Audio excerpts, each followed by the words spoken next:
Hey everyone, Ken here with Ken's Creations and Chalk Couture.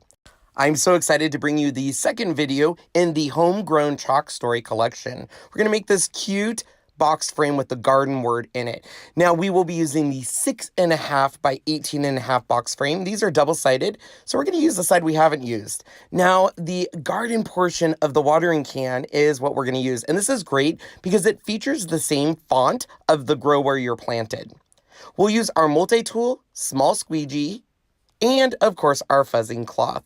The fuzzing cloth, you want to make sure you fuzz at least 5 times. The reason why is these box frames are wood, and if you don't fuzz it, sometimes they can pick up the finish from the wood, which is super sad. So make sure you fuzz it. We're going to place this directly in the middle of our box frame. Make sure it's nice and centered, and using our black Chalkology paste, we're going to add a generous amount. Now, you always want to make sure you have the right consistency. If you need to add water, definitely do so. I'm going to use my multi-tool, apply the paste, and use my small squeegee to make sure we get all aspects of the garden word. Remove the excess, put it back in the jar because we can use that later. And 1, 2, 3, look at that. And it is a perfect match to our first project. I love these chalk stories. Now, everyone asks, how do you clean your chalk paste? Well, I use my multi-tool and make sure to use the end that kind of looks like a hockey stick.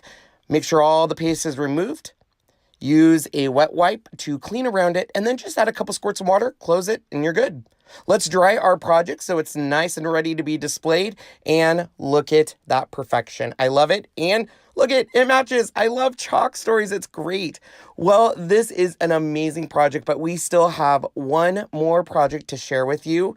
I hope you join us for the conclusion of this chalk story. Thanks for watching. Make sure to use all the links down below for your chalk couture needs. Thanks, everyone. Have a great day.